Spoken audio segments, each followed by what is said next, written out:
Good morning, sir. പറ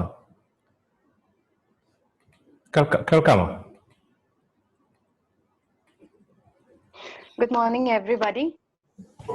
Welcome to the fifth session of the one-week faculty development program on higher education during COVID times and after, challenges and opportunities, organized by the Internal Quality Assurance Cell, Bishop Moore College. Our guest today is Dr. K. Satheesh Kumar, Associate Professor and Head, Department of Future Studies, University of Kerala. I welcome you, sir, on behalf of IQAC Bishop Moore College. Just a few words to introduce our speaker to you today. Sir started his career in 1991 from the Pondicherry University and has, to his credit, 3 decades of teaching experience. He's a prolific researcher who has traveled widely across the world. He was a postdoctoral research fellow of the Department of Chemical Engineering, Monash University, Melbourne in 2001, and the postdoctoral research fellow of the Department of Physics, Postec Pohang, South Korea in 2004. He also has a patent to his credit. We are indeed glad that you've joined us today, sir. It's an honor to have you here with us today. Sir will be talking to us on the topic, designing curriculum based on outcome-based education. I invite you, sir, for your presentation. Thank you. Thank you. Thank you for your kind words. And I would also thank the college and the authorities for inviting me to speak on this subject. Thank you very much. Let me just check whether am I audible? Yes, sir, you're audible. Okay, no problem. Then, okay, we'll be talking about outcome-based education and how to structure it.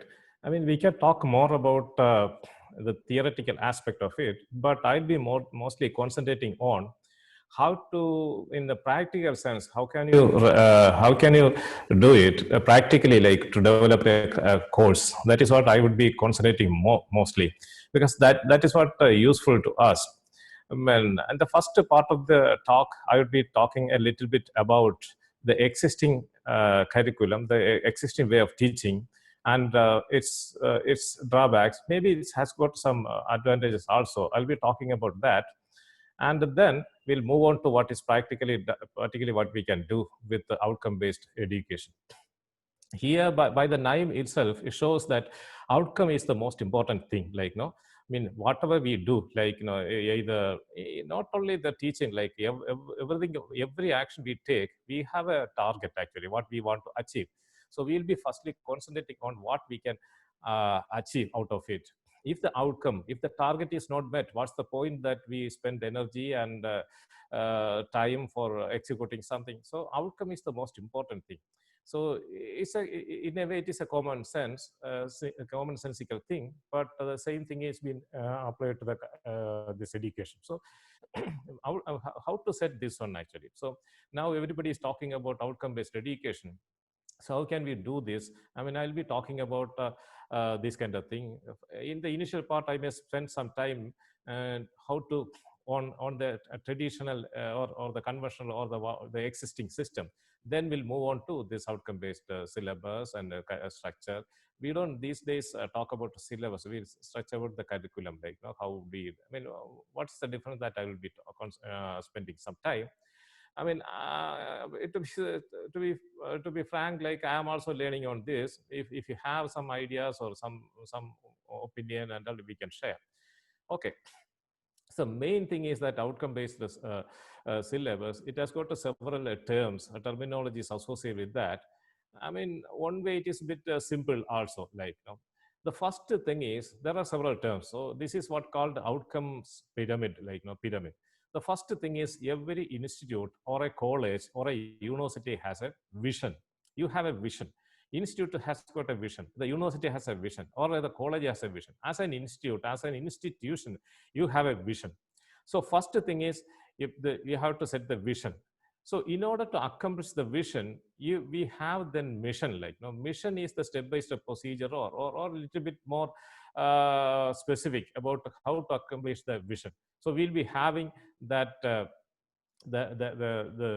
mission is to accomplish the vision. Actually, the main thing is the vision. Why you are existing, what is your purpose, what you are going to achieve. It's more of like a general statement. So every college, university has a vision. When I'm talking about affiliated colleges, mostly these are all set by the university. Like, university has a vision. So we have first vision, then mission comes under vision. Like, I mean, mission seems to say that what you have to do, what you should not do to accomplish the mission. The vision. So that is what mission is, something like that actually. Then so because you said, no, say for example, you have to educate the local population, something like that. We want to generate a skilled youth and all. So for that, actually, that may be the vision. So you take steps to do that actually. So vision, then mission. After mission, you have something like programs. Like, you have MA program or MSc program or MTech programs. Like, you develop programs. So these programs will have program objectives.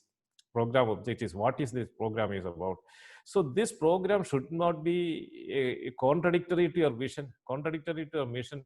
Like, no, this is in alliance with that. This is something which you do for accomplishing the vision. Like, so you have program outcomes.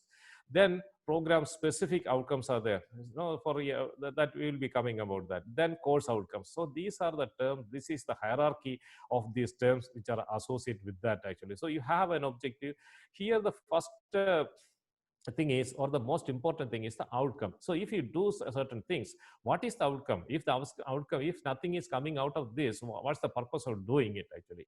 So you have set objectives initially, and then you have this kind of actions taken, like, outcomes and all. We specifically say that. So then only we can say at the end of the course and the program whether it has been accomplished or whether met or not. Otherwise, we may say something, we may do something, but finally we won't have a check whether we have what we were trying to do, whether we have achieved or not. So this is more of outcome in the sense that is the most crucial thing. That is the most important thing. That is in a way common sense. Even if you travel to some place, actually you have a target. Like, you want to go to that particular place. That is outcome. So you want to reach there. So we will set that as an outcome, as a target. Like, so whatever the means you take, say for example, if you have, whether you want to go by public transport or your own personal vehicle, that depends upon how best you can achieve the outcome. So outcome you set first, then you take the methodology, the means to achieve the outcome. That is the way this is also been designed. Like, so this is commonsensical in that sense. Like, we do in everything, like setting all the kinds of targets or objectives like that. There are a bit of research also went behind for coming up with these kind of things. I'll be a little bit spending time on this kind of other things also. Like, so what is OB, outcome based education? Desired outcomes are determined first. Yeah. So that is what actually the first thing is, to set the outcome, what you want to achieve. That you have to set first. Then only we will be having the idea, this is what we want to do at the end, this is what we want to get at the end of the course. So when you have a target, when you have an outcome in mind, it is easy for us to take the necessary methodology or the means to adopt. That will be easy. In a way, as a teacher, as one who's deliver the course, it will be better to have the outcome. It is easy actually. So if you have an outcome based curriculum, it is one way convenient for us to deliver the course. So then outcome based education. So the outcome is, the desired outcomes is first set. Then the program curriculum, teaching, learning methodology, supporting facilities, everything is designed and aligned to support these outcomes, to get the outcome realized actually. So so everything else is can be considered as a support for gaining the outcome. So that is what. So basically outcomes are set first. Outcomes are set first. So outcome based education is based on very simple, practical, logical notion that every one of us uses every day in our life. is it not? So in every, even in our everyday life, what we do actually, so we have a desire, or we have a target, we have an outcome, that is what we want to achieve. So when you do that actually, so what you do is, first you set the first you have a target, first you have something which you want to achieve, that is what the outcome. So we will target that, we will make accordingly, we will take means, and whatever the action we take is according to that actually, is it not? So for every, even for our practical life, that is what we do in everyday life, like, the best way we can do that actually. Even if you want to have some food outside, I mean, first idea is to have what you want to have, is it not? What you want to eat.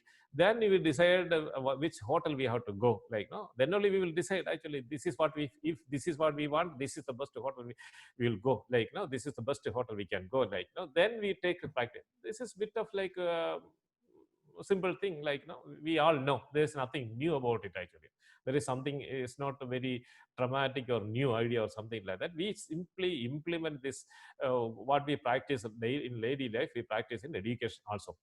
Outcomes based approach means knowing what you want to achieve and then taking the step to do so. It's very common sense, is it not? Outcome based approach means knowing what you want to achieve. So you should have an idea in advance, like, what you want to achieve. Otherwise, what will happen is that if you don't have an idea, like what is your what you call objective, or what is your target, what you want to achieve, if you don't have an idea, you may do something which at the end you may reach somewhere, like, no, so then we cannot blame actually, because you did not have an idea. Like, it's going to some places, like you don't have a idea like where to go. You simply get board on a bus or a public transport and travel somewhere you will reach. That is what. So you may not reach what, you may not get what is desired by you, like in an advance. So everything else, taking step to do all the methodology, course delivery, everything, the step, or how we want to deliver it, everything depends upon the outcome we want to achieve. Okay, so this is OB. I'll tell you some examples, like, to say that it's very simple thing. Like, first example, a carpenter wants to build a table. He has a picture of a table in mind. Like, suppose if somebody wants to make a table, table. So we have an idea, like, we have a picture in mind. This is the table. This is what I want to build. Like, table is. No, I mean, we want to build a table. Okay.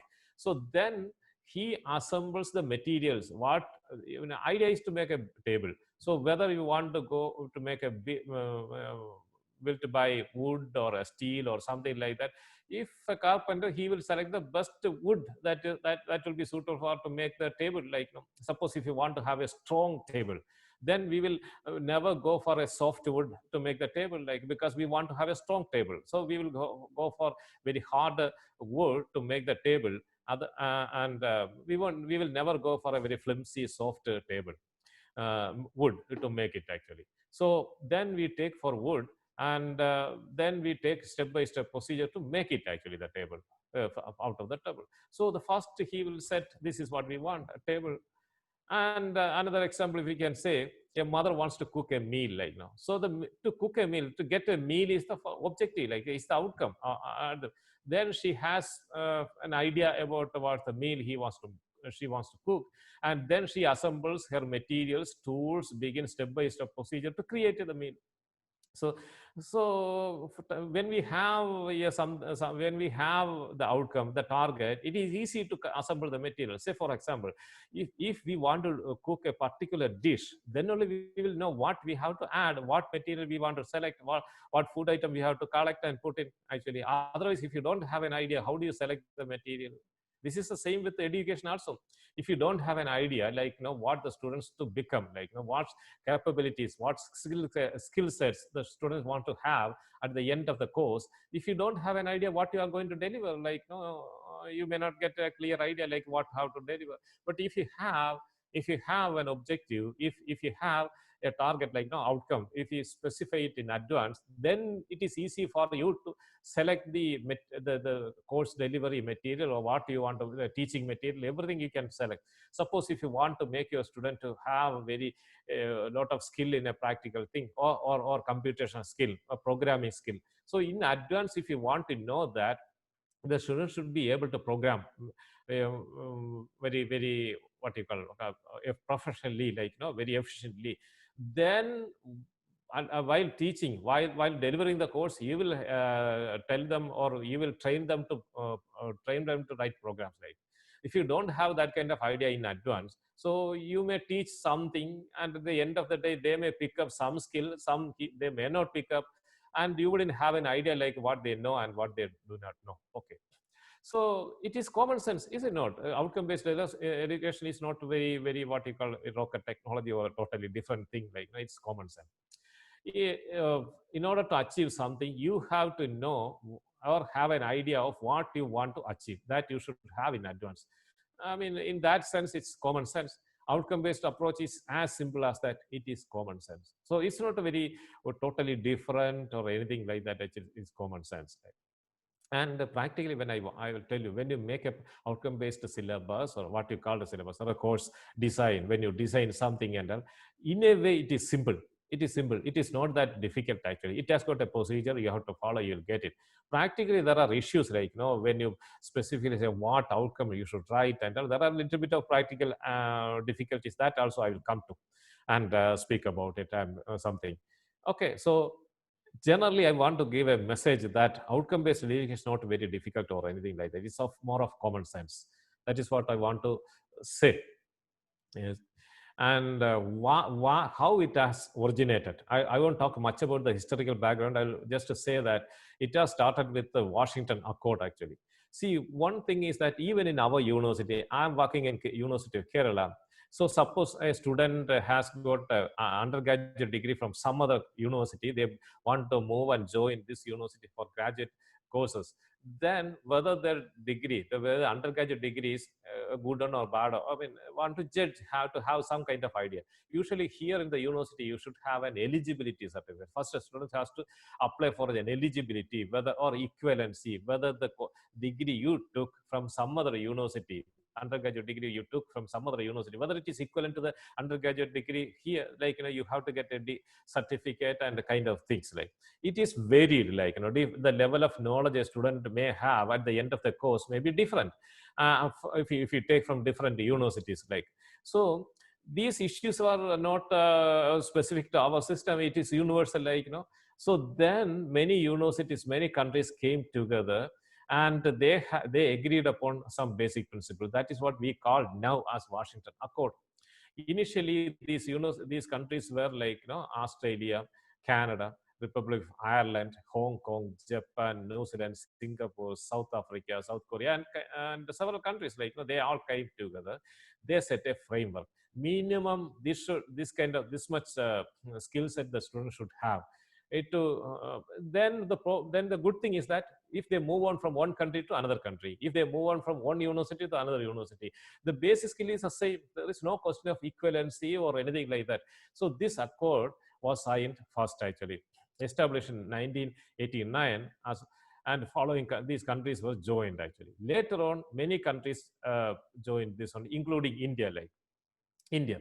So once they signed this accord, actually, we should also follow this kind of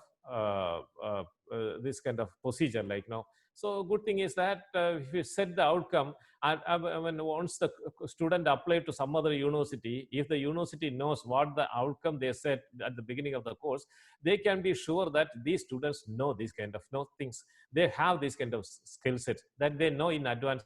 So that's a good thing, actually. So I mean, yeah, student goes to from one university to another university, where he wants to join, that university will know this is the capabilities the student is having, whether he is suitable for this course or a particular course, that they will know in advance. So later on, like, if you want to have these kind of things, you should have this, you should follow this outcome based approach, actually. Programs to be accredited from 2013 will have to be based on outcome based education approach. So if you don't follow that approach, no accreditation.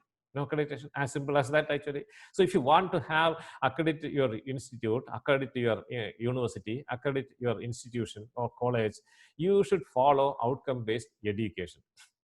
Outcome-based education. So the course should be designed according to this principle. Then how do you do that, actually?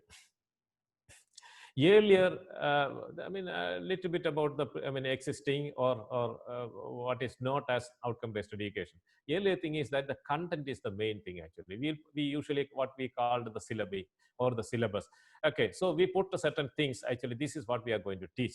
So mostly we'll be concentrating on the syllabus actually. So what is to be taught, the content, that is what the main stuff. We concentrate more on that, and we start teaching them. How do we teach actually?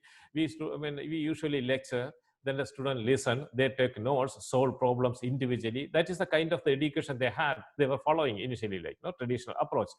And the professor lectures, and I mean, we don't check whether they have skill at the end of the thing. I will tell you one example. I don't remember which university it is. I think it is Virginia Tech or some university. They did an experiment sometime back actually. So they were teaching statistics, data analytics. Like you might have heard of like students testing hypothesis or hypothesis testing. So they were teaching the students like how to do that everything in a systematic manner. But at end of the course, they were given some data and asked to do the test, but they could not do that. And not in our university or any. It happened in US. Like no, they could not do that. Even if they were taught all the syllabus, everything. At the end of most of the students. Now, I'm not saying that everybody, but most of the students were not capable of doing the test in reality. Like when in practice, like when they were given the data and asked to do the test, they were not actually they're capable. So the next academic year, what they did is at the beginning of the course, before starting the course, they said these are the objectives. Objectives. So at the end of the course, you should be able to do t-test, student t-test. You should be able to do hypothesis testing when the data is given. This is the only thing they did. They said at the beginning the objectives. What's the purpose of this course? What is the purpose of this paper? They said initially. Then the way they taught was same the previous year. Previous year, how they were teaching the same methodology, same way they were teaching. There was no difference at all. Like they were doing the same way. But at the end of the course, the students were able to do it when the data was given. Is it not something striking? Because they didn't change anything. The methodology, the course delivery, everything. This was an experiment actually. So they did not change anything. The delivery of the course material, nothing. They changed. Only thing is at the beginning of the course, they said, this is what you are expected to do at the end of the course. But they were doing it. What does it mean? What does it mean? Because students, when they enter the course, they don't have an idea what is this about. They don't have a wholesome picture. Why should they learn all kinds of things? They don't have an idea. I'll tell you from an example from my side. Like, I'm basically a mathematician. I read mathematics for masters and other things, undergraduate level and all. So in mathematics, the root of 25 is 5, root of 16 is 4, root of 9 is 3. What's the root of minus 16? What's the root of minus 25? Or even minus 1? What's the root of minus 1? We mathematicians say that minus or negative numbers do not have any root. Minus 1 does not have a root. So we simply represent that by I, imaginary number I. And we say that that is an imaginary number. When you combine an imaginary number and real number, like 3 plus 4i or a plus ci and all, when you combine a real and imaginary number, we have a complex number. Immediately after, generally, we start teaching theorems after theorem. 240 theorems we may teach, like Cauchy-Riemann condition, this, that, and all. But what would be the doubt of the student? They will say that no, minus 1 did not have a root. Minus 1 does not have a root. Minus 1 will not have a root. Why the hell are these 240 theorems? Like, no, you should be able to solve it. You should be able to get something out of it. So these kind of things, generally we don't care much in the traditional way. Like, we say this is the way you have to do it. Like now, if we were taught like, this complex number, what is the purpose of it? What you are going to do with this? The objective we say in advance. So because of the experiment they did with that testing hypothesis, we know that sometime back in all our syllabus, we were asked to put the objectives at the beginning. Before we starting the content of the syllabi of a particular course, we were asked to put the objectives, put the objectives at the beginning. Like this came from this experiment actually. From that experiment, they know that if you say the objectives at the beginning, that would be helpful. That would be helpful. So they say, that is what they say. I mean, it will be easy for, it will be good to put the objectives. That is how we started adding objectives at the beginning of syllabus actually. So that is how. Then now we have outcomes to be circled. So the traditional way of instructional objectives, learning outcomes are now comprehensively planned and informed to the students. That is one drawbacks of the existing one. We don't say what are the objectives, what are the outcomes. So we now say in outcome based education, you should specifically say what is the objective, what are the objectives, what are the outcomes we expect from you, like, what are the skill sets you should have at the end of the course. Now we specifically say. Do you know, when you know that even students, smart students, they will acquire those skill by themselves, even if you don't deliver them properly now because of internet and other source of information. They can gain those kind of skill if you know in advance what is that expected them to do. And one more thing is that if they know in advance, even they can choose courses, like, whether we want to choose this program or they want to choose another program, they can. It is easy for them to choose. So in that sense, we should say what are the outcomes, what are the objectives of this course at the beginning of the program. Like, not only that, we should inform them to the students. This is what is expected. Then only they will have an idea. They can judge the course and all. The second is student involvement is very low in the current way of teaching. Like, we teach, we deliver lectures, they listen.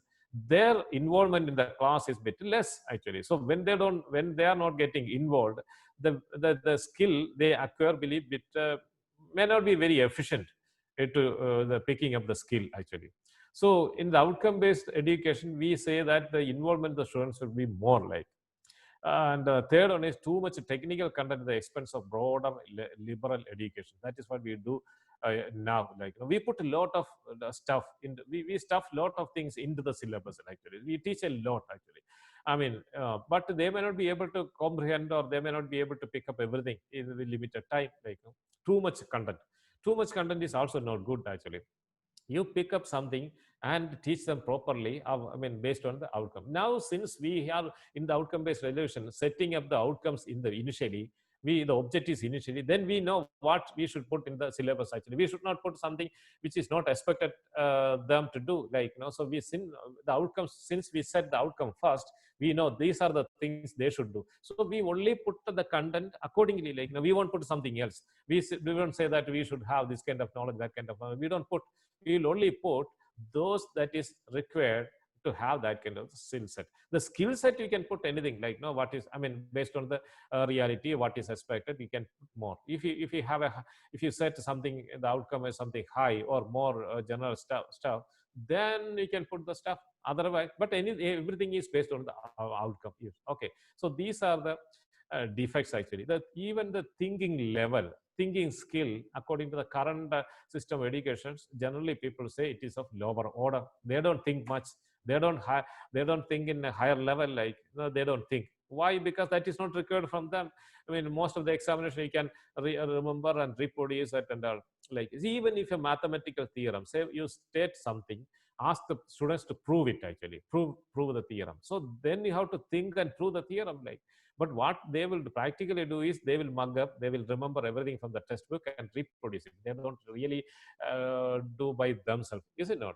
So it's not thinking actually. But really, if you want to solve a problem, if you want to prove something, and all, they have to think. But that is not being done in reality, like, that is not being practiced actually. So, and another thing is students assessment is not aligned to the program outcome. I mean, how do we conduct the examination? That is also important now. See, we set the outcome, we design the course accordingly, we deliver the course. At the end of the course, they should be judged, they should be assessed whether they have whether they possess that skill set, the outcome, whether the outcomes are met or not, that we have to check. That is also important. So set the outcome, then they design the course, deliver the course, set the, check the outcome. So examination is also important, or assessment should also be important enough.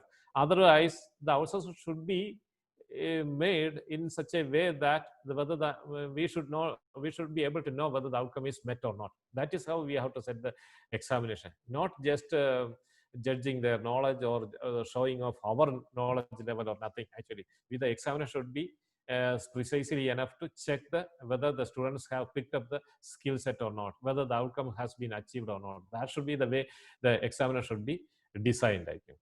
Traditional way of education, principal question asked about the engineering graduate at the time of a recruitment, no longer what the course you did or you studied to obtain the degree. That is not what. See, usually if you go for an software industry, you might expect that the employer will ask you whether you have a computer science degree or not, whether you have a BTech or MTech in computer science. That is what traditionally you might think. What course did you do? That is what they, in a traditional way, we think that that is what they want to do. If you have a computer science degree, okay, fine, you will get a job. That is what the traditional way of thinking. Like, see, do you know that most of the software engineers in the techno park or nearby techno park, most of them are not computer science students. Like, no, they don't have a BTech or MTech in computer science. They might be electrical engineers and or electronics engineers, and most of the employees, they don't have a degree in computers precisely, like, no, a graduate or undergraduate degree in computer science. No, but they still get, because they have the skill set. So the question is shifted. Actually, what course did you study to obtain your degree? That was the earlier question, but rather now we ask, what can you do now that you have obtained with your degree? Like, you have anyway obtained a degree. What can you do? What can you do now? That is the focus of the course now. Now the focus is, what can you do? So you should have some kind of skill set. So that is what we set as the outcome in the beginning of the course. Like, then the students will also be able to know what they are expected to do at the end of this. Okay, so OBE, why OBE? Like, deficiencies of the traditional approach. Anyway, the traditional approach has got a lot of drawbacks. So we want to overcome this drawback. That is the reason we set outcome-based education. Students are given grades, rankings compared to each other. Students become exam-oriented or CGPA-driven. That is the main focus nowadays. How much mark they can get. That is the main focus of the students now. They want to get more marks, nothing more than that. They don't target that at the end of the course, I should be able to do this, I should pick up this skill. No, they were mostly of mark oriented, like, no, marks, how much the grade, how much grade you get. What is the higher level of grade you can achieve.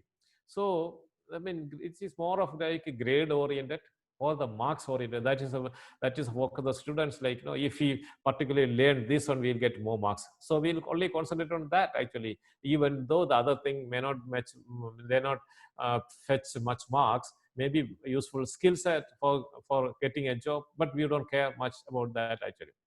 So graduates are not completely prepared for the workforce.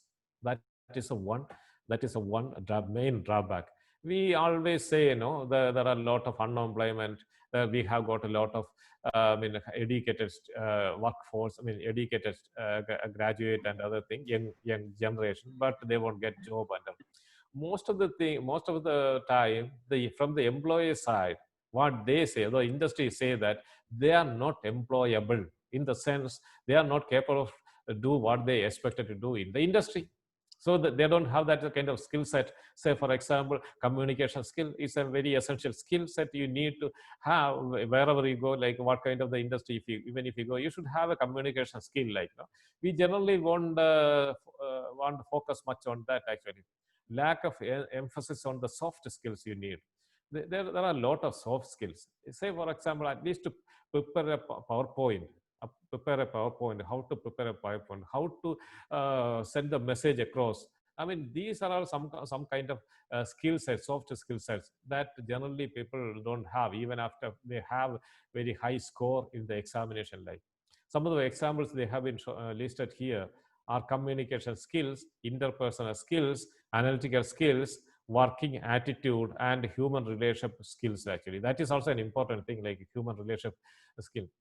when you are working within a group, like there are several there are several people working along with you in a particular project, like everybody may not be having the same kind of mentality, same kind of attitude. They may have different ideology, but still you should be able to work along with them, like without making problem, like so that is also a skill. Actually, you should be able to know how to manage with the people, like how to manage in a difficult situation, even if the people are of different kind. You should be have the capacity to achieve something irrespective of the situation you are in, like irrespective of the people you are dealing with. So the personal skill, interrelational personal relation, the skill to have that kind of maintaining skill, that is also important. Okay, so these are some of the observation, like this is also a very interesting table, like see, for example, if you look at what are the skill set generally employees are looking at for the when they are recruiting somebody, like you might think that they might ask how much mark you get. Suppose if you go for a higher education, if there are only limited number of seats, or limited number of seats and more students are applying for a course, they will be selected based on the grade, actually based on their marks. But in industry, I mean, this is based on a survey. This is a very interesting survey, actually, not only from India, it's done across the world. Like, I mean, if you look at this, what are the importance? Like, see, for example, the communication or verbal and written communication skill is the topmost one. Like, it has got to 4.69 scoring. Like, how did they do it? They conducted a survey based on 5 scale. Like, 5 scale. What is the most important thing? They surveyed it they conducted a survey based on that. They found the average score, like communication skill is the most important thing. Many people said, from the employers, many employers said communication skill. And honesty and integrity is the another thing, actually. Suppose if you're working for a company, working in a company, you should be honest enough, like say, you might say that you work in a company, and then you know what are your clients. You, after some time, you quit the company and take the customers along with you. And it may not be good, actually, because of the company only you get contact with this kind of relation with this kind of customers. You switch over to some other company and take all the customers with you to the new company. It's not of good integrity. I mean, you should have some kind of honesty and integrity not to do that, actually. So you can move, but you should not take something away from the previous company where you are working, like so I mean, not only that, the work you do, I mean, if you are dealing with the finance of the company, and all, you should have kind of honesty and integrity. That is what they are looking for. Then teamwork is also very important, actually. So I mean, even if we are employers, when we employ people, we can never be sure that all the people we employ are of the same kind. How can we assure that? Some people have different kind of attitude and different it's a bit difficult to deal with. You should be able to deal with all kinds of people. That is teamwork, actually. As a team, you should be able to accomplish something, not as an individual. As an individual, you might be very good at something, actually, but that job may not be able to be done by a single person. It has some collectively only that can be achieved, actually. Many people should be involved for that, actually, to get that things done, like the thing done. So in that case, you have to have interact with other people, but you should have that kind of a teamwork skill. Even if one person you may not like within the group, like you should have. These are what they come: interpersonal skills, strong work ethics, motivation, and so many. So analytical skill, computer skill, and other things. See, CGPA, the marks come only very last, actually, not I mean, the last, but fourth from the last, actually. CGPA, or the marks, is scored around just around 3, like when these points are more important. So this is the perspective of an employer. This is perspective of the people who are employing people, like from the industry side. These are more important than the marks, actually. So getting marks is not alone good. I mean, if even we can know, like if you have applied to many jobs and other things, we know, like what is expected, what kind of skill set we need to have to get employed in a different organization. And so getting a mark is not the only thing, actually. You should need to have a lot of other soft skills. So But our traditional way of teaching is only to get marks. Like, we teach something, they will be asked to reproduce, or whether they will be asked to do it in the examination, whether they are capable of doing it, understand the subject concept and everything. Like, that is what we are concentrating on. But those alone are not good enough to get employed, actually. So these are the other things they are looking for. This is based on a survey, international survey. Is it not striking? Like, we may generally think that marks is the ultimate, like, how much mark you got, whether you are the topper in the class and all. But these are the skills that you should get when you are good enough to be employed. Like, so as a graduate, as a student who completed the course, like, so see, for example, this, if this is the reality, if these are the skills that they are looking for, then you should include these things in the curriculum, like, how to develop honesty. Like, there should be some course or something, so that we can ask the student to become honest enough, to possess integrity, like, or teamwork skill. So in the course, there should be some kind of job to be done, like an assignment or industry project or something, as a team.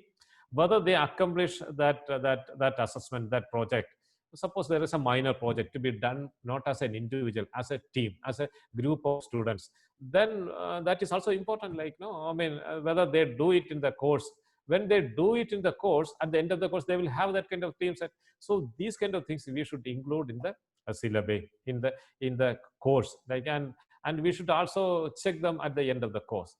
Okay, this is an interesting observation, right? So OBE shift from measuring input and output process to include measuring the outcome. So initially, in the traditional way of teaching, we are only concentrating on the input, how much syllabus we have, how much is the content of the syllabi, how much stuff we put in the syllabi for what we teach. Actually, that is the input, and the process is the course delivery. How do we teach? That is what we were concentrating on the machine. Now, including measuring and to include measuring the output. Now, the exam, the so-called examination, so-called assessment, is based on the what outcome we are going to achieve. So outcome is more important.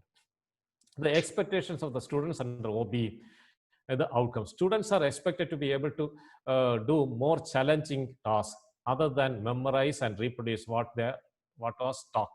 So that is a shift, actually. Students should be able to write project proposals, complete projects, analyze case studies, and give case presentation, show their abilities to think, question, and research, and make decisions based on findings, actually. So these kind of skills that they should be able to do at the end of the course.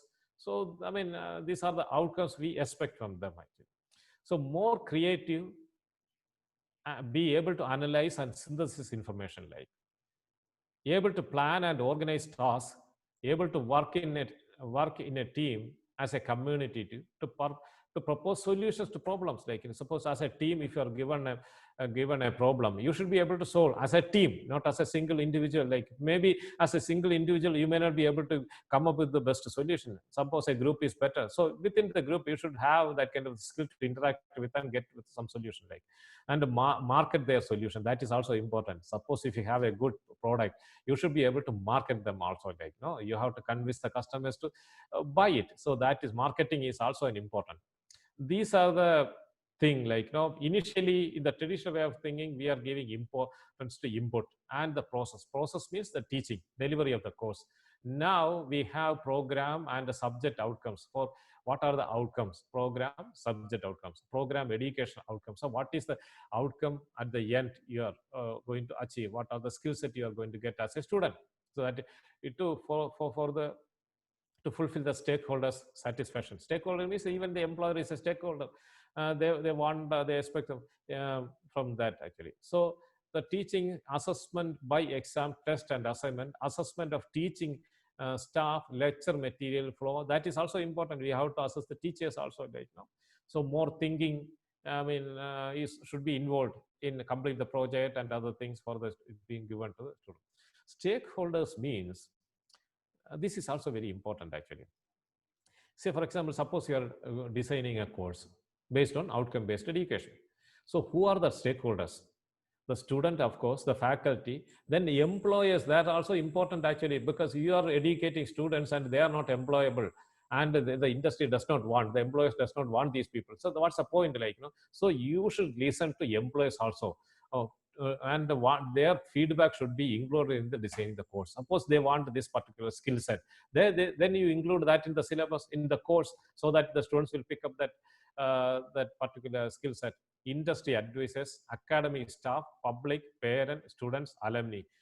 So when you, before you design a course, before you set the outcomes, you ask these people, conduct a survey, get get their opinion.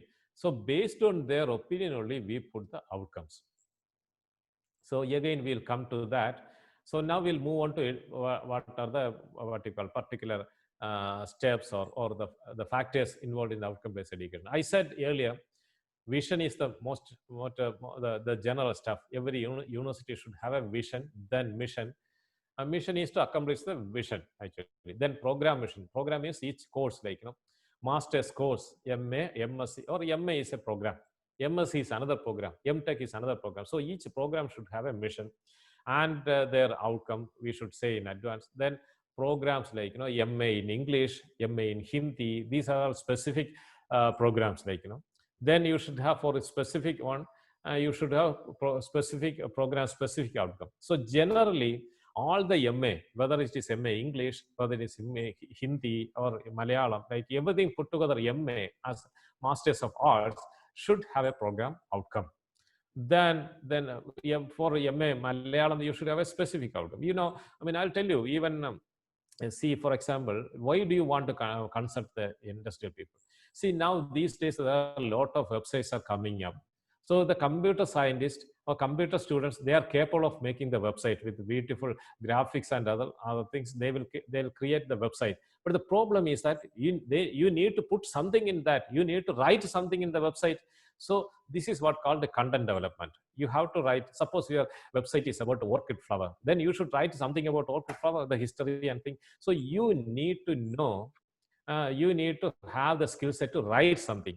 So that is what called the content development. So even a BA graduate, if does have the capability to write something for the website, they are employable. Like, so I mean, otherwise you might not think that MA or BA English course, you don't have to consult the industry. You may generally think like, what is the relation between MA English and computer industry? But it has got, because they are employable for content writing. Like, suppose if you ask, consult the industry what they want as a language expert, then they might say that, okay, content writing and other things, they might suggest something so that we can include in the. So it is better to consult even if they are not directly connected with your program.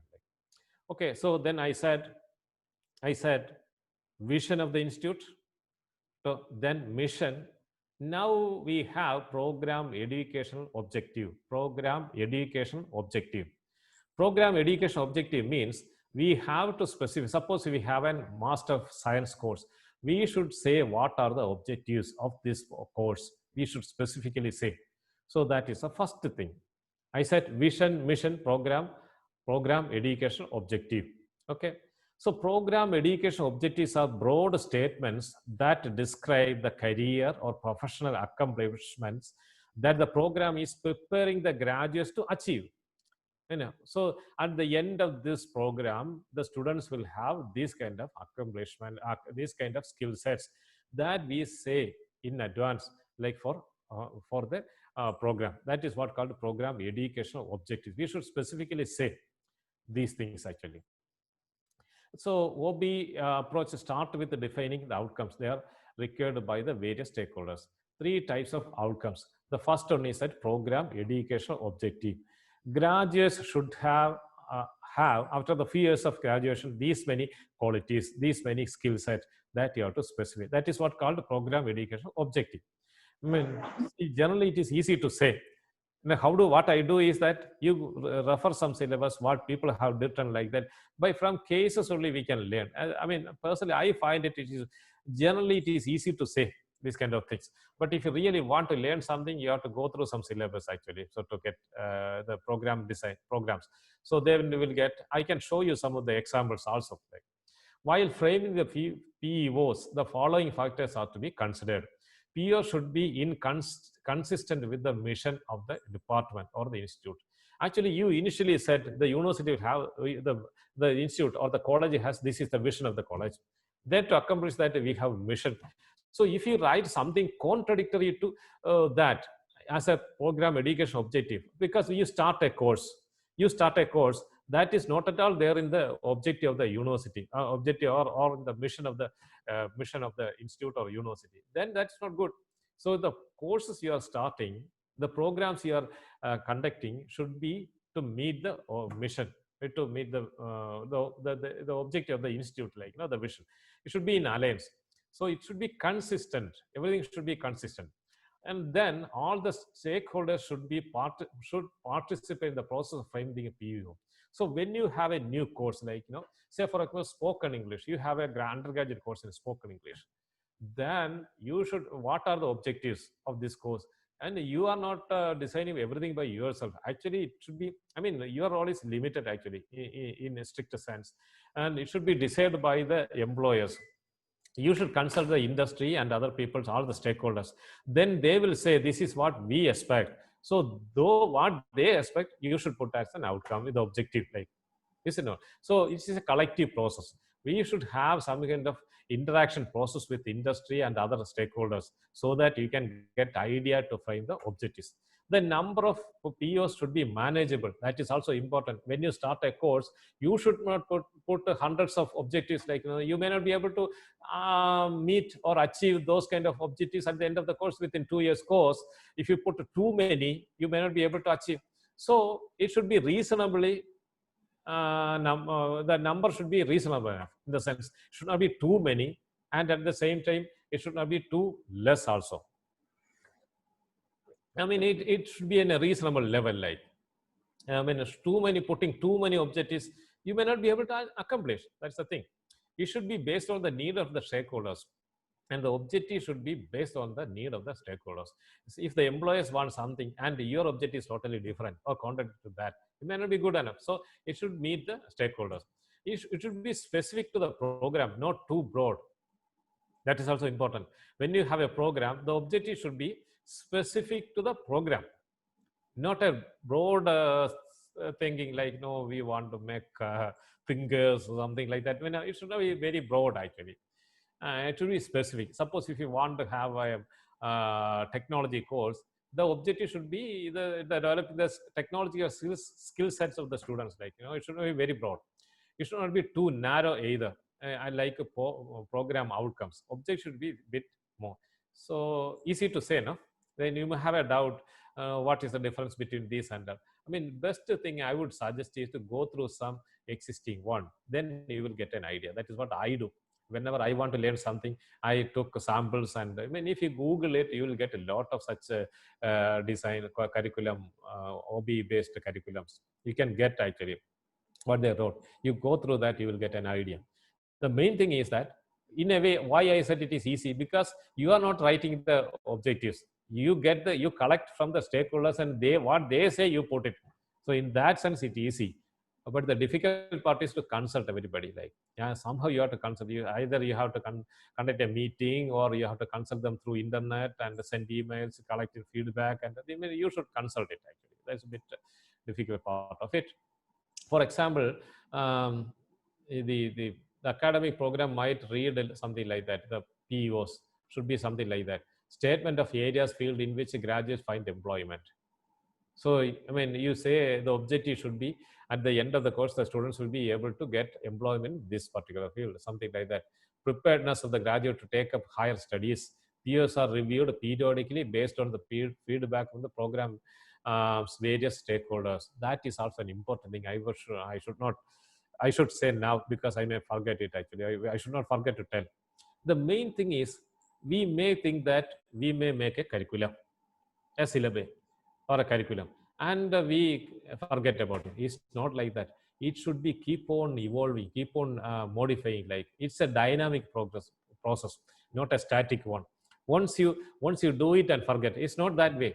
So if you have a curriculum, you give the deliver the course. At the end of the course, you conduct the examination or conduct the assessment whether the students are capable of do the objectives they were supposed to gain.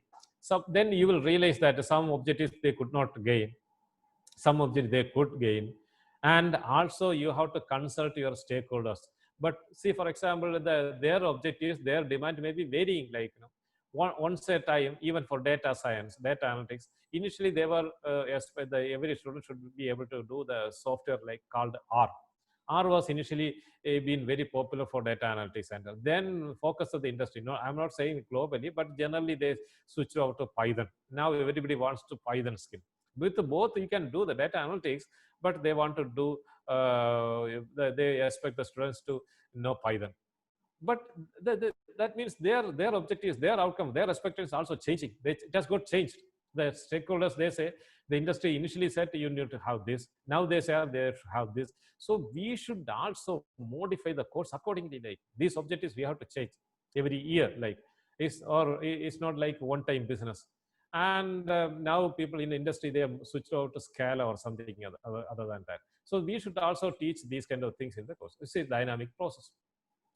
Now, examples are the best thing to learn, is it not? Generally speaking, it's a bit easy. Like, so these are some of the examples. Program education objectives are broad statements that describe what graduates are expected to attain within the few years of graduation based on the needs of the program's constituencies. You can write something like this: our graduates will have successful professional careers in industry, government, academia, and military as innovative engineers. Suppose you are starting an engineering program, an MTech program or ME program, Master of Engineering or Master of Technology. Then you can put something like this as your objective. Our graduates will be successful in solving engineering problems associated with life cycles of aircraft systems. So these kind of things, these are some of the examples. So you look at your course, like, in language, if you're teaching language, similar, you can say they have this kind of particular kind of language skill, writing skill, or creative writing, something like you can put similar to that. So then you have student outcomes also. That also, at the end of the course, what they accomplish, the outcome you expect from the students completing an industrial management system engineering program will demonstrate an ability to apply knowledge of mathematics, science, and engineering. That's a student outcome you expect. An ability to design, conduct experiments, as well as to analyze, interpret the data. So these are all some of the student outcomes. So these are our objectives, these are our student outcomes. Okay, so first I said vision, then mission, then program, educational objectives, program, education objectives. Up to this much we have already talked about. Now we talk about program outcomes. First, program, education objectives, then program outcomes. Program outcomes describe what students are expected to know and would be able to do by the time of graduation. That is what you write. These related to the skills, knowledge, and behavior that the students acquire as they progress through the program. So when they are going through the program, these are the skill set, these are the set of knowledge they acquire during the course, that you write it as program outcome. This is, say for example, as I said, testing hypothesis testing or skill set. Then you can say at the end of the course, they will know how to test hypothesis in a statistical manner, like, based on statistical principles. Like that, you can put it as an outcome. Like program outcomes are statements about knowledge, skills, and attitude the graduate of the program should have at the end. POs deal with general aspect of graduation for particular program and the competencies and the expertise a graduate will possess after completion of the program. So that is what you write, what you expect them to do at the end of the course. Okay, so this is what you do. Program outcomes are narrower statements that describe what students are expected to know and be able to do by the time of graduation. When they are done with the course, these are the skill set they acquire that you have to write, for a program. I mean, say for example, you have an MSc mathematics program, you write this program outcome for this one.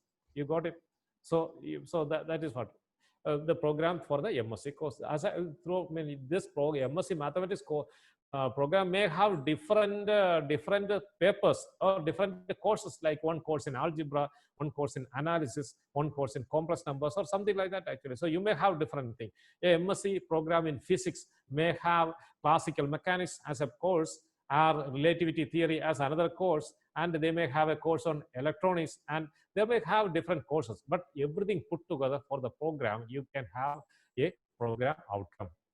So these relate to the skills, knowledge, and behaviors of the students occur during their study. Knowledge, facts students should know, concept they understand.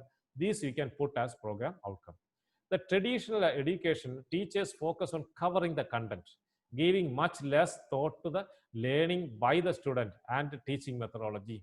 So that were the drawbacks generally people have identified with the traditional education.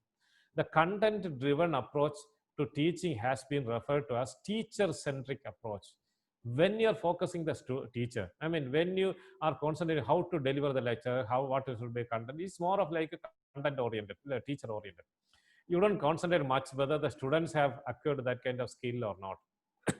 Okay, so these are program. So these are some of the examples like program outcomes: engineering knowledge, problem analysis, design development of solutions, conduct investigations of complex problems, modern tools usage, like these days even software or the equipments, modern equipments are coming up. So the student should be able to be familiar with those kind of equipments. They should be able to use those kind of equipments or software, like this kind of skill set. The engineer, society, environment, sustainability, ethics, and communication. So these are generally written for the engineering, but I should say few things about art subjects and all. Don't think that this is only relevant to masters in engineering or science subject. It is true, even true with the literature and other things actually, because otherwise you teach something, they may not be able to do anything. Suppose you read somebody has done a course on literature, but at the end of the course they may be able to write of their own novel or poem or whatever. They should be able to create something. So that kind of outcome you can set. I mean, if you don't want, you don't set the outcome, but you should be able to set it at the beginning so that they can learn, or they can pick up. Even they can ask the teacher to, this is what expected, to tell me this, or teach me these kind of things, that they can. So, and at the end of the course, you should test them. You should conduct an examination, test whether they have achieved that. For that, the traditional way of questions may not be good enough. Like, you should not ask, what is your opinion about civil liberty in India? You can write a question in the examination paper, like, what is your opinion about civil liberty in India? At the end of a law course or something, they may write something and they claim that is my opinion, whether you give marks or not. So whatever the junk they write, you are liable to give marks, is it not? You are liable to give credit because you asked what is their opinion. They say that is their opinion and they write something there. So you should not ask that kind of questions. And now how to become more. This is also simple logic. Like, the question should be clear enough. No, student, you should convey what you are expected from them to write, them to respond, them to do. So the question should be clear enough. Now they say, after research and all, they say, you don't put question like that. It should start with the action verb. Why? Then they can take action upon that. Define something. Then you should define civil liberty. Then define civil liberty. Then they should define it. I mean, our opinion, they can do something. So define, calculate, estimate, outline, and these kind of actions. Every question, the so-called question, assessment number should start with the action verb. Don't even put the question words. Okay, so that is also there.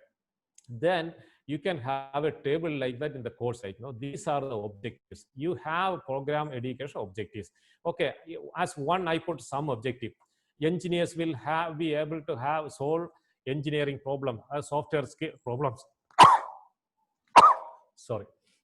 that kind of problems. Then in the outcome also, program outcome, you should have that kind of program outcome. You have an objective here, and none of your program outcome meet this objective. What's the point? So you can put so many outcomes. This is the program outcome. There you write something like, no, this is the outcome, because as an objective you say, as an objective before the course you say, at the end of the course the student should be able to solve particular software problem, maybe something like that, or programming skill, to develop programming skill. Then here you should have a program outcome to teach programming skill. So these should match. That means then you put a tick or you darken this column, like, no, this objective is met by this outcome, this objective should be outcome with. So this is not one-to-one in the sense one objective should be met by one program outcome. No, not like that. One objective can be met by many program outcomes. So even this you can put a tick here if that one is met. So more than one columns in a row can be there. Like similarly, every objective should be met by some program outcome somewhere. In a sense, why do we want to make this kind of table? Because sometimes you put everything, then you realize that when you mapped all those things into this, suppose you think that this row is empty. There is no tick in this row. There is no tick, or no column is darkened in this row. That means this program objective is not met by any of these outcomes. So what's the point in putting an objective? So if you put an objective, that should be met. You should have a paper or something like that. Okay, then people also write program specific outcomes. Program outcome generally for MA, all the MAs put together, MA literature, MA Hindi, MA Malayalam, everything put together, you have a program outcome. All the MSc courses, MSc Master of Science, Mathematics, Chemistry, Physics, or whatever, all the MSc should have one program outcome. Then program specific outcome means MSc Mathematics can have its own specific outcome. MSc Physics can have its own specific outcome. MTech in particular science particular engineering sub-branch can have its own specific outcome that you can put. So program specific outcomes are statements that describe what the graduates of that specific program, need not be engineering, should be able to do. That's specific. MSc Mathematics means MSc Mathematics students who graduated that course should be able to do that. You can put as program specific outcome.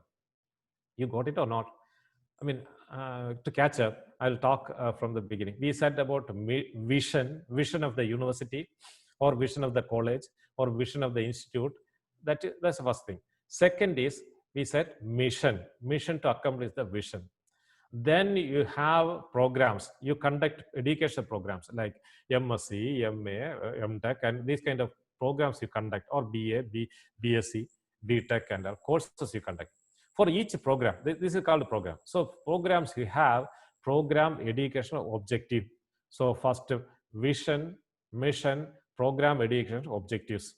So all the programs, all the MTech programs, or all the MA programs, or all the MSc programs, all the BA programs, all the BSc programs, everything put to you have a program objectives, program education objectives, and program outcomes, PO, and PO.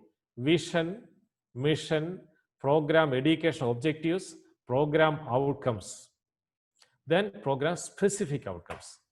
Specific outcome only for that particular course. MA Mathematics means you have a specific outcome for that one. But at the same time, I say again, it should be in coherence. It should be in alliance.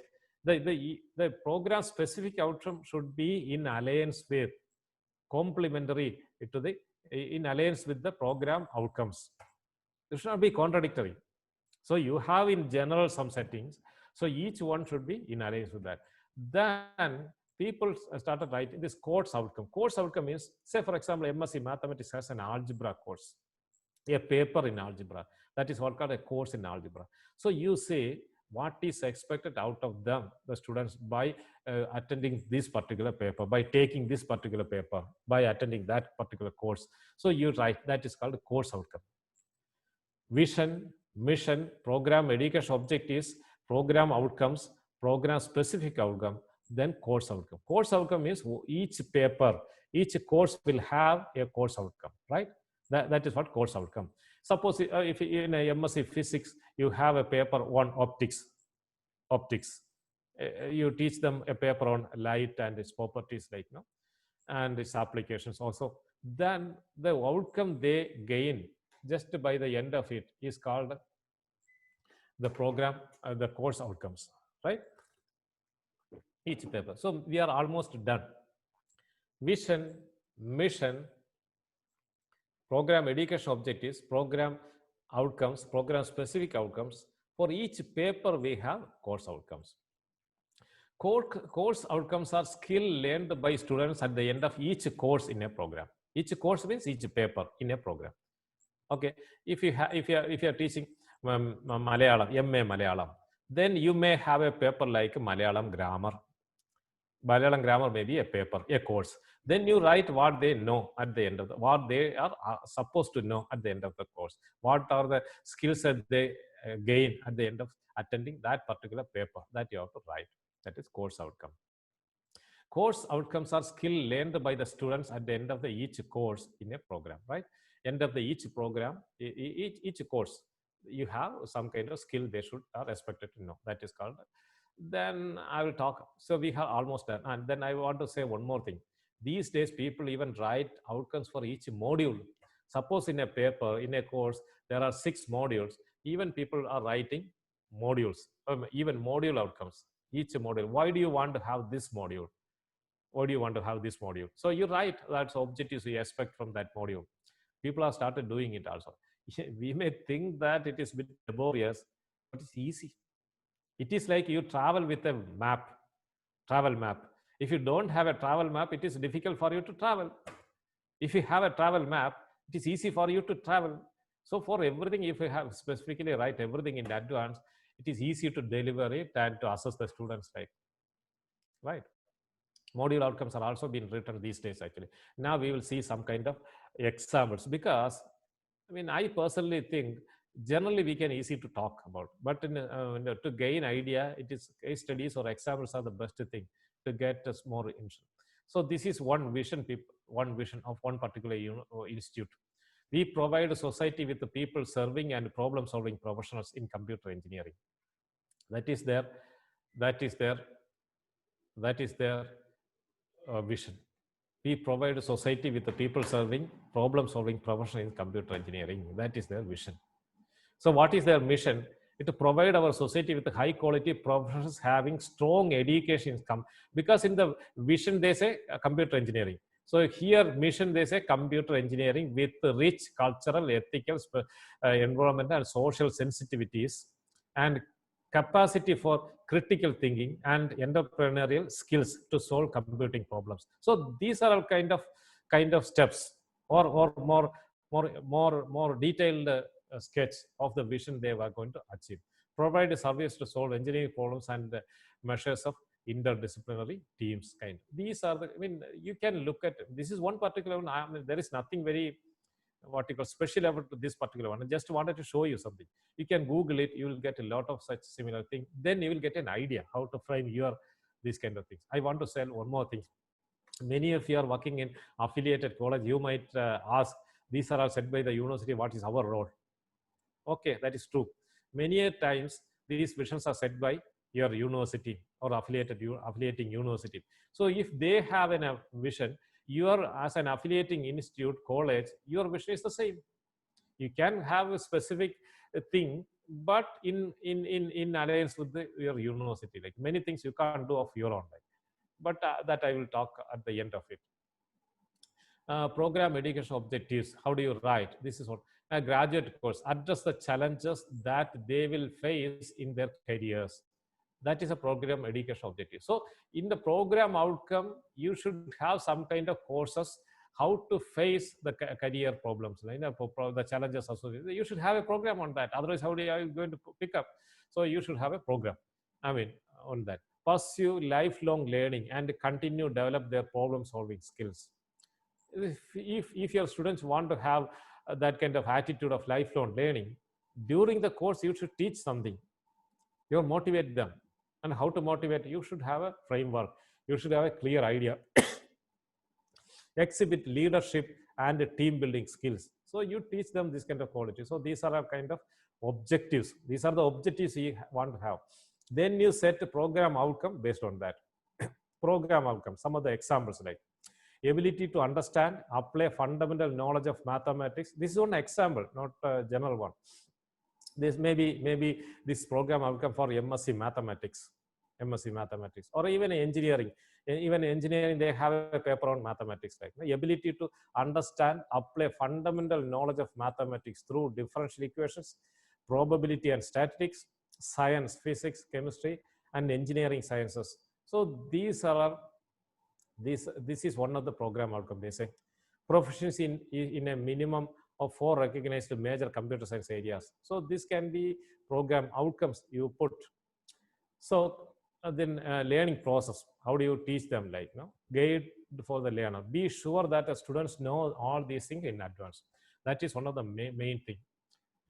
Many a times we set everything, but we won't convey to the students. That is also important. You have to convey this to the students. Then only they will come to know. So even that should be done at the beginning of the course or before starting the course. Then they will have the choice of selecting this course, other program. So suppose these are the objectives which they don't want. Their objective is totally different. They may also have objectives, what they want to become, what kind of the career they want to choose. So if it is helpful for them to choose the course program also, like, so you make them aware of all these things in advance. Develop a structured hierarchy of content. Content needs to include concept, applications, problem solving. Use images. That is about the teaching, like images and visual learning.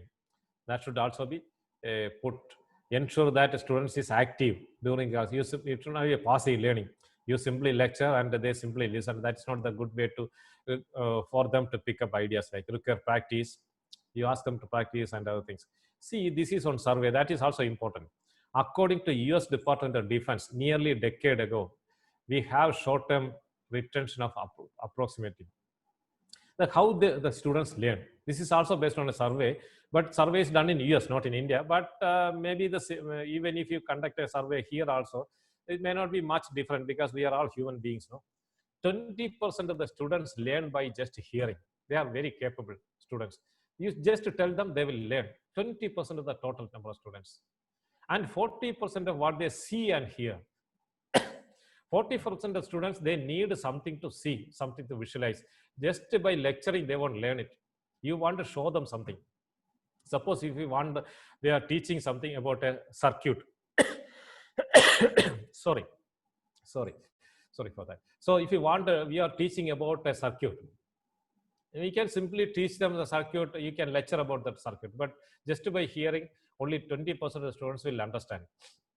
If you show them the circuit, at least a picture about the circuit, 40% of the students are able to learn. 70% of the students learn by hear and do. They want to do it also. They want to make a circuit, then only they will learn. Simply by seeing how others are doing, they may not be able to. 70%. So this is an interesting, right? But we mostly deliver course just by lecturing, by hearing. So they only can hear. And we also sometimes use PPTs and other things. That is 40% is also met, like, for 40% students, PPTs, visuals, photographs and other things, even demos, and will be helpful for them. Actually, we even use PPTs. So I say we should all use PPTs or some kind of image or visual way of teaching. Like, we should adopt that. And 70% of the students learn by seeing, hearing, and doing it. So, it's a survey in 1998. Now researchers conclude that 60% of the American students are visual dominant learners. So they want to see and learn. They want to see and learn. 37% auditory dominant learners. They just need to hear, like 3% are kinesthetics. Kinesthetic means they want to do it also. Like by doing only they will learn. So there should be provision in the course for them to do. Suppose even programming skill, you just show them this is the way you run. You even demonstrate them how you wrote the program or you write the program. I mean, and they will watch and they will learn. But not 100%. Some students they want to do it. They want to do it. So they ask them to write it code. Then they will end up with some mistakes, errors. Then you correct it. That's the way they learn. Okay. So there are this one. This is another study. This is done by Columbia University's Community College Research Center. Here, research compared online only face-to-face learning. These days, we are talking about online courses now. Online courses. This is also interesting observation for this one. This is the learning of studies community college students, faculty in Virginia and Washington State. Among her findings, in Virginia, 32% of the students failed or withdrew from 4-credit online courses. Simply conduct online courses. Online courses. You give an online course. These are all talking about delivery of the course. Initially we talked about designing a curriculum, designing a course, designing a program. Now the delivery, I'm talking about the delivery. How to deliver? You simply deliver course online. So their experiment, 32% of the students failed simply by an online program. It is a credit based. At the end of the course, you get credit, you get marks, you get a certificate. But still 32% failed, compared with 19% for equivalent in-person courses. Direct as in-person, they attend the classes in person. You deliver the class in person. That only is 19% withdrew or failed actually. So that's a just giving online courses is good enough. Because this is, for example, if it won't sustain the curiosity, like your interest, like you, see, this is true with this lecture also. I'm talking from my room and you are all sitting somewhere else. I continuously talking for more than 1 hour. After some time, you lose interest. That's natural. Like suppose you come to the class, we are all sitting in the same place and interact. Even I don't get your feedback also, whether this is interesting. Suppose if I deliver as a person in a lecture hall, I will get, if I talking about something, I will get the feedback, oh, you don't just that way of delivery. So I just switch over the mode of talking to some other way. I can get the feedback, but this one, that is not possible, no? So that is true with online courses. So in-person courses are better. But there is another interesting thing, like on the fall of 2012, by a test by San Jose State University and edX, found that incorporating content from online courses into 4-credit campus-based courses increased the pass percentage to 91 from as low as 55%. That is also an interesting thing. You simply deliver a course, in-person course. In the means, they come to the college and attend the class, or you go to the college and deliver the class. We are in the hall, same hall, and deliver courses. For that kind of the courses in San Jose State University, 55% of the students failed. Next year, what they did is they gave the same way, but they also incorporated online courses. They put material online, something this called blended way of learning. Blended way of learning. Some courses you blend means you blend in-person courses, in-person classes, and also online classes. So when they blend this together, pass percentage went up to 91 from 55. So that way, suppose you teaching a particular course, you put some content online and ask them to view that actually. Even if, simply speaking, even if one student fails to attend one class, they can learn it from the internet. So both this is a very good thing. A blended way of teaching is a very good. There is something called a flipped way of teaching also. Flipped means one part of the course you deliver in person, another part you gave it online. The blended means you blend everything together like. Okay, so you can get more idea from just by Googling it. See what Coursera said.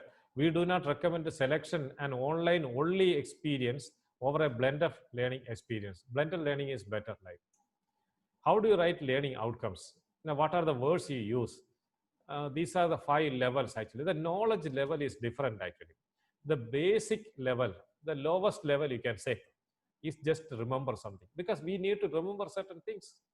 Without remembering anything, you cannot have knowledge. Actually, we need data, so something we should remember. So basic things you should have to remember. So that is also part of knowledge, right? Part of knowledge. Then you understand that just by remembering is not the way to understand it. You understand it. Say for example, you are asked a particular theorem, they may remember it and they will simply say it, but they don't really understand it. So understanding is a little bit higher level, right? Then applying what you understand, you should be able to apply it. Is even if you want to apply it, you should have a bit more higher level of knowledge, like application. Then analysis, evaluation, synthesis, and creating. That is the highest level. You might have heard of Bloom's taxonomy. It's a bit long, old one that has been revised, but still it has been used. Actually, what they said is relevant even today. Like, so when you conduct an examination, when you conduct an assessment at the end of the day, so you put initially some kind of outcomes. They should be able to apply something as an outcome. The question should also of this level, like applying level. I mean, that kind of. So what are the keywords? I said again, you should not simply ask what is your opinion, or what is this, that kind of a question. You should not ask. It should start with it should start with the action verb. Why do you want? But you may think that it's very complicated. No, it's not complicated. You want a clarity. That's the simply thing. If you start with a list, the first knowledge, if students want to remember something, you say list the procedure, list the steps, list the different kinds of methods. So you simply list the method. They will write the methods, name 1, 2, 3, list. Then you will know they remember it. Otherwise, they cannot list it now. So you simply write what are the methods. Then they wouldn't have a clear idea like whether to write it or they want to explain it, these methods and all. They won't have an idea like. So these are all to make it clear. That's the logic actually. So these are some of the words they selected. If you are good, if you are more creative, you can add more creative words to this. So if you want to ask a question, the so-called question, they don't now say question. It's an assessment item or something like that actually. The knowledge remembering, the question is define, list, recognize. I mean, these kind of the words you should use when you list something, define something, recognize something. Then they will write it actually. Okay, so you give 5 options. Then you say which one is which, recognize which one. Then they will be able to pick, means they remember it. That is the one used to have this particular thing or something. Comprehension or understand, characterize, describe, explain, identify, locate, recognize, sort. These are the kind of the words you start with a question. Okay, application, choose, demonstrate, implement, perform, analyze, analyzing. Our questions: categorize, compare, differentiate. Evaluate is something: assess, critique, evaluate, rank, rate. Even if you want to rate something, if you rank something, you should be able to understand. Then only you can rank it actually. I mean, you should be able to evaluate which one is good. Instead of benefits or something, you rank something, means you should be able to analyze and identify the benefits of each one, and then only you will be able to do that. These are the words commonly used. Synthesis.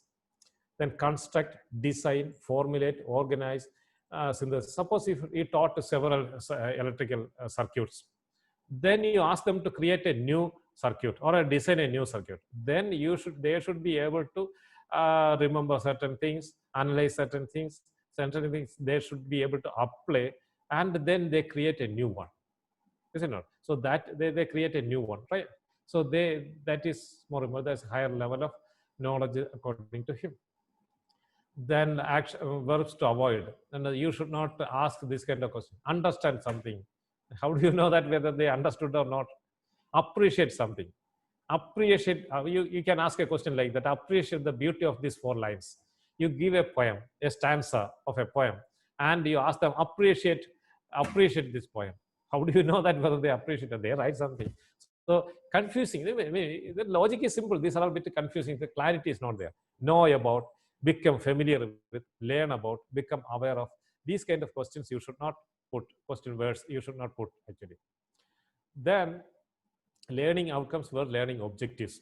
It is not universally recognized. Actually, there are people there, it is a bit controversial in the sense some people don't distinguish these two. These two things are I mean, two things are two things. Like, they say they both are all of the same: learning outcomes and learning objectives. It is universally recognized. Many experts say find the term learning outcomes describe what they already understood by the term learning objectives. I mean, they say learning outcomes and learning objectives are the same. Some scholars make no distinction between two terms. Those who usually suggest that learning outcomes are the subset or type of learning objective. The objective is you have an objective. Outcome is what they have achieved or supposed to achieve. Okay. And learning objective, learning outcomes, basically. And some examples: learning objective, describe what a teacher needs to teach and what needs to be planned to teach. Outcome is what they expect from the students. What, see, something like at the end of the course, students will demonstrate something, students will understand something. So that those things are outcomes. The objective is to, this is objective. Okay. Okay, now the step by step procedure to make a curriculum. First, you have to have a mission. Before that, you have a vision also of the institute. Then mission, then program education objectives, POs. Then you have a curriculum, course, or something what we used to call it as a syllabus or something. Then course outcomes. The step one: prepare POs, address the program. POs, for that, one way it is easy in the sense you are not writing something. You get the opinion of the stakeholders. What they say, you put it here. Like, is it not? Then you put your own thought into it, but still you collect the ideas from the stakeholders. So in that sense, it's easy. But practically, there are a bit difficulties. You have to consult them. Either you have to conduct a workshop or something to get the feedback of the industry people, all the stakeholders, parents and other things, to even students. That is also, in a way, it is practically a bit difficult to conduct. I mean, nowadays we can send emails, collect the feedback, or that is also possible. That's a practical aspect of it. You write this by conducting, by collecting response from the stakeholders, all the stakeholders. Who are the stakeholders? The industry, parents, academics, I mean academicians, students, and all who are interested in the course. Right? Formulate a set of POs. Then you have to write POs based on the objective. You have program education objectives. To meet the objectives, you say these are the outcomes we want to have, because those were the objectives. So they say this program should be, outcomes should be like this. Then find the curriculum, course outcome that address the POs and midterms. Programs must evaluate student performance. At the end of the course, you should also assess the students whether the program outcomes have been met. That is also important. So questions you ask in the examination or the assessment procedure you adopt. Now it's not just an examination alone; it's a continuous assessment. That is why we call continuous assessment. And you devise better methods to assess them. Now you simply put questions which is not relevant to the outcomes. So this is the why do you want to conduct an examination? You want to judge. We want to assess whether the students are capable of doing what is expected them to do. The outcomes, whether the outcomes are met or not. So the question should be accordingly. And the last thing is, this is a continuous process. You develop everything. You have a syllabus, course design, you have a course curriculum, and you stop. It's an on-time business. No, it's not an on-time business. It's a continuous process. Continuous in the sense you run the course one time, then only you will come to know what are the drawbacks or what are the issues, problems, whether students are capable of meeting what the outcomes they are expected to meet. You will come to know only after that. Then you modify it. Otherwise, by the time the stakeholders' opinion might also be changed. Actually, now they want something else. You have to incorporate. So it's a continuous process. I was in some foreign universities. There I have seen, there the professors have a lot of freedom. The university will not interfere in that. Even I have seen a professor who is changing the syllabus during the course. That he used to deliver the course, in between he will change the last module. Okay, we don't put this last module, we will change something else. The examination, everything is conducted by him. The university may not usually want to interfere in his freedom, but here we have a different mechanism. And the last time when I was delivering this course, the main question was from the college teachers. The main question was, everything is set by the university. So what is our role?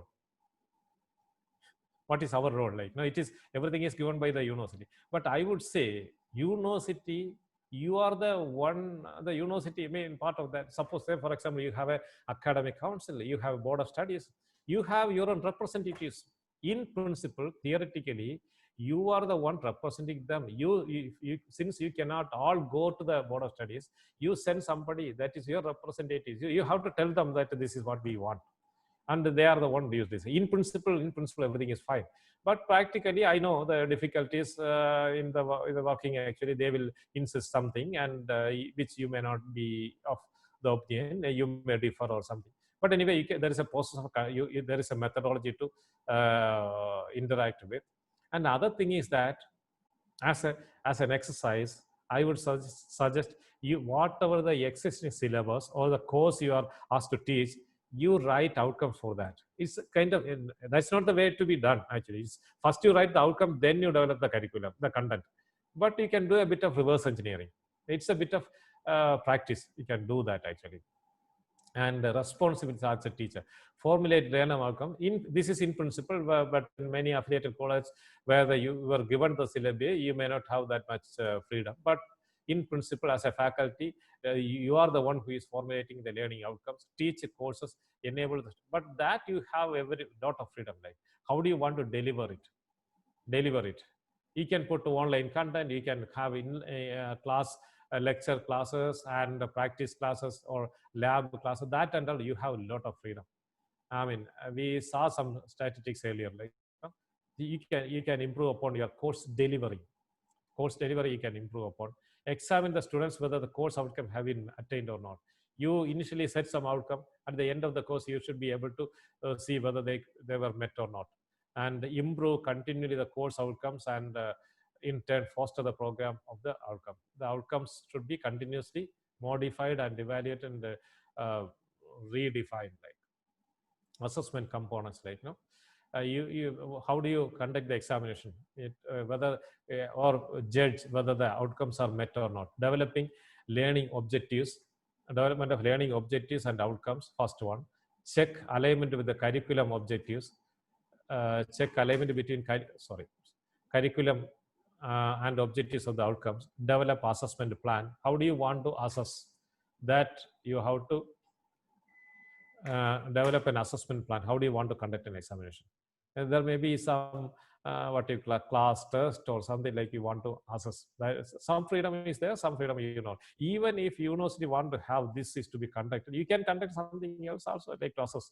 I can get an idea, like apart from that, collect and use result to improve the program. Like, see, for example, you decide everything, and at the end of the course, when you conduct the exam, you realize that certain outcomes are not at all met by any of the students. Then you will realize what are the problem. Is it due to the course delivery, or the outcome is unreal, it's not realistic, or which we cannot realize by a ordinary student, something like that. They can do that. Routinely examine the assessment procedure. Even the questions, they have to modify it. The student learning outcomes should drive from objectives which follow from goals, mission of the program. Outcome-based learning, these are the components. You have mission, goals, objectives, outcomes. Outcome is measurement method, and you should also analyze the results. Then only you will come to know whether the outcomes are met or not. Then you take action upon that, how to modify your curriculum.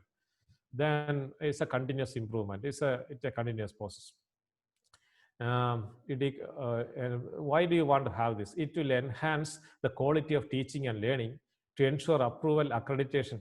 So, I mean, that is also important. I said because the Washington Accord came because of the accreditation process. Right? So once you follow that at the end of the program, I mean, everybody knows these are the skill set the students know. So there is no question of equivalency or something like that.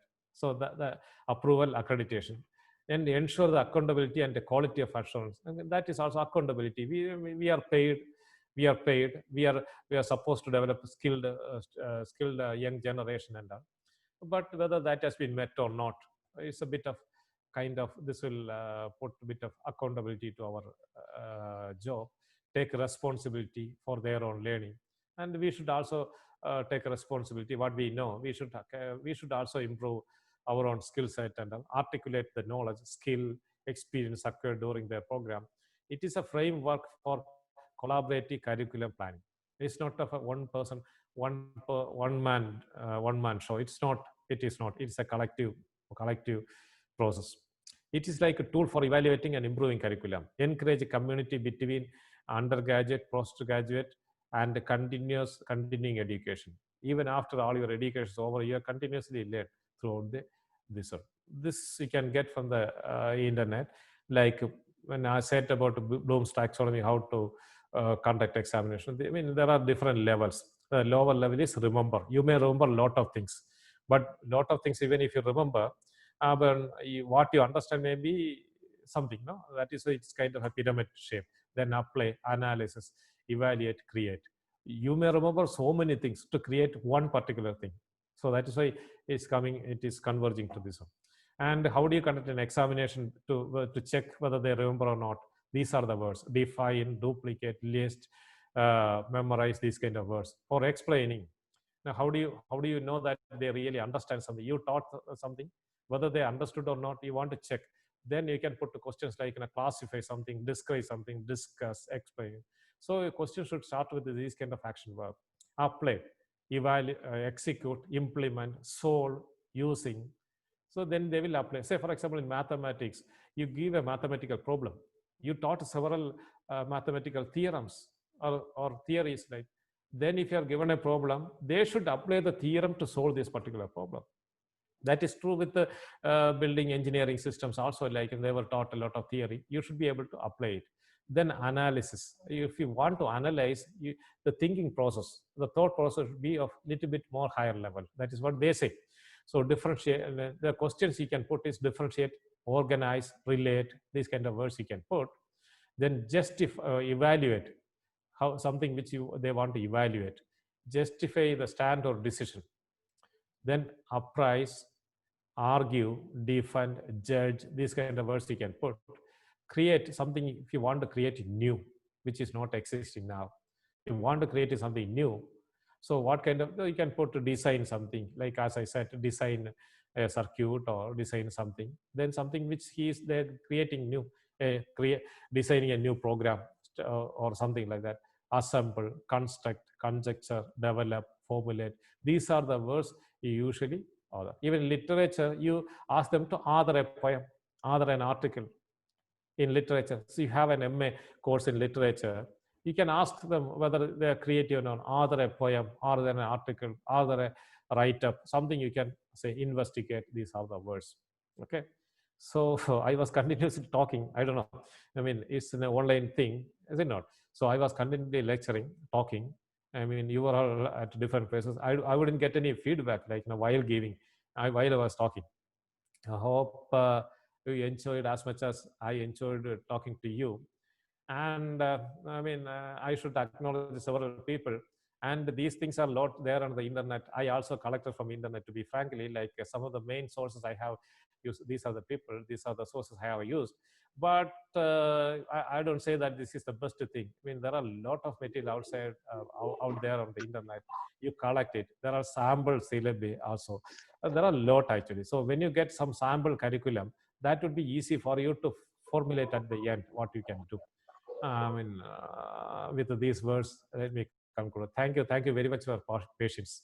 I mean, I know the difficulty listening to a lecture online because there is no personal interaction. Thank you very much. Thank you. Thank you, sir, for a very informative session on outcome-based education. In fact, one of our participants, Mr. Rahul Sharma from University of Delhi, has put in a comment saying that it is very beneficial to create effective learning among students, and your session was highly informative. We have a couple of questions, sir. Shall I ask you the question? Yeah, fine. Okay, go ahead. Yes, sir. We have Surat Nayak from Tego Government Arts and Science College, Puducherry, and he wants to know how to measure program outcome in social sciences. Yeah, but these set of things, what we say is not restricted to engineering or anything, like, it's general. Like it doesn't limit it to confined to science or engineering, anything. It is true with the literature as well as social science. Like, see, for example, I said in the Bloom's taxonomy, like the last slide I have shown, here something to create. Now, whether they are capable of creating literature, say for example, we ask them to write something, other something, then you can follow the same set of principle. I mean, I would say, what is the outcome? Otherwise, see, for example, you teach some classical works, literature books, even Shakespeare or whatever, Indian old generation books, if you teach, what you want to, at the end of the student, achieve, like, say for example, they should be, I mean, what is your objective? Why should they learn that particular course? So this is true with them also, that it's not confined to engineering. Like, at the end of the course, what is your objective, what they are expected to do? Say for example, you want to create literary figures, like, they want to be able to write new novels, new literary piece of work, like, whether they be able to write a novel or drama or a poem or something like that. You put that as an objective, or even write what I said, like content writing. Writing skill, I mean, grammatic, not as a statement is not just a grammatically correct statement. You put a sentence in which is grammatically correct, that's not enough. You should have creative writing, like, it should be impressive, attractive, motivational kind of way. How to deliver an idea through language in a way has got more objectives, because even we are talking about very high funda stuff in engineering and even philosophy or whatever. How do we convey through language? Convey through language. How is, I mean, a language should be capable enough to express the one's own thinking and one's own, no. Sorry, what do you think? I mean, how do the others know? Through your speaking, how through the language only, like, what is the best word you put at a particular case, a particular scenario, like, what is the best way to express a particular feeling, like. So these kind of things you can put as one. For example, I mean, I'll tell you one example related to employment. And I said in the beginning, like, content writing is of lot of demand. Otherwise, we wouldn't realize. We generally never will conduct. I mean, suppose if I am a language teacher, we will never consult a software industry for putting our objective. Why should, I mean, because it's totally different. Software industry is about, we general thinking, general feeling is that writing code, writing computer code, developing programs and designing kind of stuff. So we may think there is no scope for language students, language graduate. But these days, there are a lot of web pages are coming up. So the computer scientists, they are good in designing the website, all the computational programming, everything, they're good. They put a lot of nice graphics, everything in that. But there should be some write-up in the website, even if it is about a particular thing. So for writing, they may not have the skill. Only a graduate in language literature, a graduate in literature will only have that kind of skill. So if you're writing that kind of thing, that is a different thing. I will tell you one more thing actually. In science, in scientific article, if you write, I do an experiment, I do some new science, then how do I write a scientific paper in science? In science, clarity is more important. We don't use figurative languages. Very, very figurative language we don't use. Here the clarity is more important. We won't write very lengthy sentences, because our readers will be confusing, like, what we started at the end, even though it is grammatically correct. So we will write very short sentence. We won't write a figurative sentences. We will only write at the end. We will only write very scientific. It's very clarity is more important. So figurative writing only for these, for novels and other things. So if your students want to have, or if you want to give lectures on how to write scientific papers, they should have this knowledge. So that we can put as an outcome. So this is true, well and true with other areas also.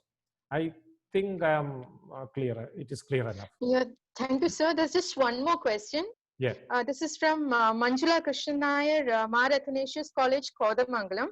And she asks, when we fix POs and PSOs and COs, is it not necessary that examinations should also be linked to see whether the students have succeeded in achieving these outcomes? A very, very right question, actually, very relevant question. Actually, the examination should be for that, actually, that only.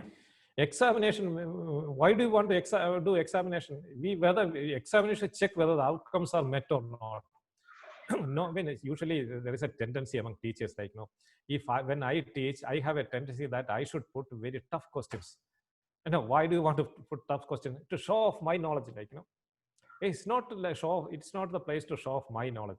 The question should be to judge, to assess whether the students have got that kind of particular skill set. all the questions, not some questions, all the questions, even the methodology, everything should be to check whether the outcomes are met. So she is right, she is 100% correct that each and everything we do is to meet the outcome, not only course delivery, even the examination. So the framing the question itself also should be accordingly. Thank you very much, sir. Thank you very much for spending your valuable time with us today. Thank you. Thank you very much. And I should thank all the participants and you for inviting me to give this lecture. And the participants, I know the difficulty because in an auditorium, it would be more interactive and more interesting. Like, because here I was talking continuously to you through this one, and listen to a lecture this long would be a bit difficult. Like, but still, thank you very much. Thank you, sir. Thank you. I would like to remind the participants that tomorrow's session begins at 2:30. It's from 2:30 to 4:30. And Dr. Madhu S. Nair will be talking to us about research productivity and quality. Thank you.